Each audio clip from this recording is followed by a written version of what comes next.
Merhaba. Bugün Artvin'deyiz. Yemyeşil bir tepede, Cerattepe'deyiz ve bu yerin nasıl olup da Türkiye'nin en uzun soluklu, en sembol çevre mücadelelerinden birine sahne olduğunu konuşacağız. Evet, elimizde de tabii Bekir Karadeniz ile Özgür Kalın'ın yazdığı o harika kitap Cerattepe, bir sivil direniş hikayesi.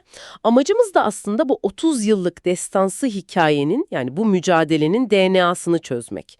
Nasıl başladı, hangi zaferler kazanıldı, hangi duvarlara çarpıldı? Ve bugün bize ne anlatıyor? Çünkü bu yani basit bir maden protestosu değil kesinlikle. Bu bir nesiller arası bayrak yarışı gibi 90'larda başlıyor. Ve inanılmaz bir sebat öyküsü gerçekten. Aynen, hukuki zaferler, sonra büyük hayal kırıklıkları, yani bir sivil toplum hareketinin nasıl doğduğunu, hukuku nasıl kullandığını, siyaset değiştikçe nasıl strateji değiştirdiğini göreceğiz. O zaman en başa gidelim, her şeyi ateşleyen o ilk kıvılcıma. Yıl 1992. Evet, 92. Kanadalı bir madencilik firması Cominco, bölgede bir arama ruhsatı alıyor. Ama işin ilginç tarafı, en başından beri projeye şüpheyle yaklaşanlar sadece yerel halk değil. Devletin kendi kurumları da endişeli. Değil mi? Bu çok kritik bir nokta. Kesinlikle. Yani mücadelenin meşruiyet zemini en başından çok sağlam. O dönemki Artvin Valiliği, bölgenin jeolojik yapısı ile ilgili raporlar hazırlatıyor. Emtia'nın da uyarıları var sanırım. Olmaz mı? Maden Tetkik ve Arama yani EMTİA uzmanları çok net söylüyor. Burada madencilik yapılırsa heyelan riski çok yüksek. Yani direniş, duygusal bir ağaçlarımızı kestirmeyiz tepkisinden çok daha fazlası. Tabii ki devletin kendi raporları bile yapmayın diyor argümanıyla başlıyor ve bu bilimsel temel 1995'te kurulan Yeşil Artvin Derneği'nin de omurgasını oluşturuyor. Dernek kuruluyor ve mücadele artık daha organize bir hale geliyor. Cominco ruhsatını başka bir firmaya devredince tansiyon da yeniden yükseliyor. Evet, Inmet Mining'e. O da Kanadalı bir firma ve dernek bu devirden sonra soluğu mahkemede alıyor. Bu ilk büyük hukuki hamle nasıl sonuçlandı peki? İşte bu mücadelenin ilk büyük zaferi. Yeşil Artvin Derneği ve Artvin Barosu 2005'te birlikte dava açıyorlar. Süreç birkaç yıl sürüyor ve 2008'de mahkeme maden ruhsatını iptal ediyor. Sadece mahkeme kararı da değil. Değil. Asıl önemlisi 2009'da Danıştay yani Türkiye'nin en yüksek idari mahkemesi bu kararı onaylıyor. Yani hukuki olarak gelinebilecek en son nokta. Temizi olmayan kesin bir zafer. Aynen öyle. Herkes için konu kapanmıştı. Hatta kaynaklarda şirketin bölgeden ayrıldığı, açtığı tünelin ağzını betonla ördüğü bile yazıyor. İnanılmaz. Hikaye burada mutlu sonla bitmiş gibi duruyor ama bitmiyor.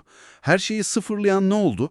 İşte burası. Türkiye'deki birçok çevre mücadelesinin kaderini değiştiren bir an. Cevap, 2010 yılında çıkarılan yeni maden kanunu. Yani tek bir yasa değişikliği. Evet. Bu sadece Cerattepe'yi ilgilendiren bir şey de değil. Ülke genelinde madenciliği kolaylaştıran, şirketlere imtiyazlar tanıyan bir düzenlemeydi bu. Olan şuydu aslında, Artvinliler mevcut kurallara göre oynanan oyunu kazanmışlardı ama sonra birileri geldi ve oyunun kurallarını değiştirdi. Tam olarak bu. O kadar yıllık emek, mahkeme kararları, Danıştay onayı hepsi bir yasa değişikliğiyle bir anda buharlaştı. Yeni kanunla birlikte Cerattepe'deki maden sahası yeniden aranabilir hale geldi ve 2012'de tekrar ihaleye çıkarıldı. Ve ihaleyi kazanan firma da bunu Cengiz Holding'e bağlı Etibakır'a devretti. Aynen, mücadelenin ikinci perdesi çok daha güçlü ve kararlı bir rakibe karşı işte böyle başladı. Ve yeni şirkette hemen çalışmalara başlamak için o meşhur ÇED raporunu alıyor. Çevresel Etki Değerlendirmesi raporu. Tabii ilk iş o. Ama halk yine pes etmiyor.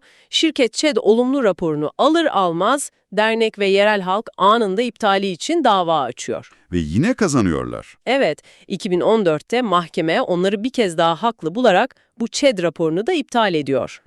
Ama işin tuhaf tarafı şu, şirket bu sefer de pes etmiyor, projede birkaç küçük değişiklik yaptığını iddia ederek, tırnak içinde küçük değişiklikler, Evet, tırnak içinde ve Haziran 2015'te yeni bir ÇED olumlu raporu daha almayı başarıyor.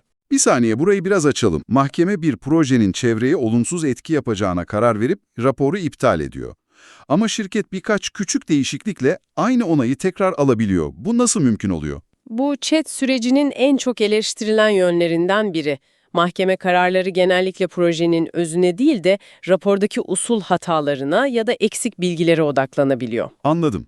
Şirketler de bu eksikleri giderip bazen sadece kağıt üzerinde kalan değişikliklerle raporu yeniden sunuyor. Aynen öyle. Ve Artvinliler için de bardağı taşıran son damla bu oldu. Hukuki yolların artık bir tür kedi-fare oyununa döndüğünü gördüler. Bir kapıyı kapattıklarında şirketin başka bir pencereden girdiğini anladılar. İşte o an mücadelenin şekli kökten değişiyor. Evet, direniş mahkeme salonlarından dağın zirvesine taşındı. Ve o direniş gerçekten de inanılmaz bir boyuta ulaşıyor. 21 Haziran 2015. Bu tarih çok önemli. Çok. Artvinliler, iş makinalarının bölgeye girmesini engellemek için Cerattepe'de bir nöbete başlıyorlar. Ama bu bildiğimiz birkaç saatlik bir eylem değil. Hiç değil. Orada bir kulübe inşa ediyorlar ve tam 245 gün boyunca 245 gün. gece gündüz yaz kış demeden o nöbeti sürdürüyorlar. Bu artık bir protesto olmaktan çıkıp bir yaşam biçimine dönüşüyor. Tek bir amaç etrafında kenetlenmiş, kendi kendine yeten küçük bir komün kuruyorlar adeta orada. Kesinlikle. Ama dağın tepesinde bu fiziksel direniş sürerken hukuk cephesini de boş bırakmıyorlar. İki koldan birden devam ediyorlar yani. Aynen öyle. Nöbet devam ederken 8 Temmuz 2015'te bu kez çok daha büyük bir davayla mahkemeye gidiyorlar. Tam 60 avukat ve 761 davacı. 761 kişi. Evet, birlikte o son ÇED raporunun iptali için Türkiye'nin en büyük çevre davalarından birini açıyorlar. Ama asıl kırılma noktası her şeyin kontrolden çıktığı an, 16 Şubat 2016. evet, o talih. İşte bu tarih, Cerattepe'nin tüm Türkiye'nin gündemine oturduğu gün. Neredeyse canlı yayınlarla izledik o gün olanları. Şirket yetkilileri bu kez jandarma ve polis eşliğinde Evet, o 245 gündür bekleyen barikatı aşmak için Cerattepe'ye çıkmak istiyor. ve karşılarında yolu kendi arabalarıyla, bedenleriyle kapatan yaklaşık 300 kişilik bir grup buluyorlar. Evet ve kaynaklar o günü çok net anlatıyor. Güvenlik güçleri biber gazı, plastik mermi ve tazyikli suyla müdahale ediyor. O görüntüler, o fotoğraflar ulusal medyada büyük yankı uyandırıyor. Hem de nasıl? Ertesi gün şirket barikatları aşarak maden sahasına ulaşıyor. Ama bu müdahale yani ateşe benzin dökmek gibi bir etki yaratıyor. Artvin şehir merkezinde 5000 kişilik bir protesto düzenleniyor. Sadece Artvin'de de değil, Değil, Bursa'dan, Sinop'tan, Trabzon'dan bir sürü yerden destek eylemleri haberleri geliyor. Bu artık yerel bir çevre sorunundan çıkıp ulusal bir meseleye dönüşüyor. hatta yaklaşık 700 kişi bir araya gelip Artvin valisi ve diğer yetkililer hakkında suç duyurusunda bulunuyor. Bu tepki o kadar büyüyor ki. Ankara artık görmezden gelemiyor. Aynen öyle. Bu devasa kamuoyu baskısı siyaseti devreye sokuyor. 24 Şubat 2016'da Yeşil Artvin Derneği'nin temsilcileri Ankara'ya davet ediliyor. Ve dönemin başbakanı Ahmet Davutoğlu ile bir görüşme yapıyorlar. Ve o görüşmeden de çok somut bir sonuç çıkıyor. Hukuki süreç tamamlanana kadar şirketin Cerattepe'deki tüm faaliyetleri durdurulacak. Bu o an için direnişçiler adına büyük bir kazanım gibiydi. Geçici de olsa bir nefes alma imkanıydı, evet. Ancak siyasi arenadaki tek tepki bu değildi. Konu en üst düzeyde de tartışılmaya başlanıyor ve burada ilginç bir anlatı savaşı görüyoruz. Evet, bu çok çarpıcı. Kaynaklarımızda dönemin Cumhurbaşkanı Recep Tayyip Erdoğan'ın protestocular için kullandığı bir ifade var. Geziciler neyse bunlar da yavru gezicilerdir. Aynen. Bu ifade meseleyi bir çevre sorunundan çıkarıp bir hükümete karşı siyasi bir muhalefet hareketi olarak kodluyor aslında. Diğer yanda da daha teknik bir yaklaşım var. Evet, dönemin Orman ve Su İşleri Bakanı Veysel Eroğlu, kesilmesi planlanan 3500 ağacın her biri için 3 fidan dikeceğiz gibi bir açıklama yapıyor. Bu iki farklı söylem hükümetin konuyu hem siyasi hem de teknik argümanlarla nasıl yönetmeye çalıştığını gösteriyor. Kesinlikle. Peki o başbakanın sözüyle durdurulan hukuki süreç, mahkeme tüm bu kamuoyu baskısı ve siyasi gelişmelerin ortasında nasıl bir karar verdi? İşte burası hikayenin en dramatik anlarından biri. Rize İdare Mahkemesi 19 Eylül 2016'da davanın son duruşmasını yaptı. Ve karar? Ve mahkeme bilirkişi raporlarını da dikkate alarak madencilik faaliyetlerinde mevzuata aykırı bir durum olmadığını hükmetti. ÇED raporunun iptali talebini reddetti. Bu karar daha sonra Danıştay tarafından da onandı. Onandı. Yani 10 yıllardır süren, zaferler ve yenilgilerle dolu o uzun hukuk mücadelesi nihayetinde madencilik faaliyetine izin verilmesiyle sonuçlandı. En büyük davayı kaybetmişlerdi. Evet, ama bu sadece maden davasıyla da bitmiyor. Bir de bu direnişin kişisel bir bedeli oluyor, değil mi? Protestolara katılanlar hakkında açılan davalar var. Evet, mücadelenin bir de bu boyutu var. Onlarca kişi toplantı ve gösteri yürüyüşleri kanununa muhalefet, polise direnme. Hatta iş ve çalışma hürriyetinin ihlali gibi suçlamalarla yargılandı. Aynen. Aralarında Yeşil Artvin Derneği'nin yöneticileri de var. Bu davaların bir kısmından beraat kararları çıktı ama. Ama cezalar da verildi. Büyük müdahalenin yaşandığı günlerdeki protestolarla ilgili açılan bir davada 13 kişiye 2 yıl birer ay hapis cezası verildi. Yani direnişin ciddi bir adli bedeli de oldu. Tüm bu sürece baktığımızda 1995'ten bugüne her şeyin merkezinde hep Yeşil Artvin Derneği var. Sloganları aslında tüm felsefelerini özetliyor. Artvin'in üstü altından daha değerlidir. Aynen.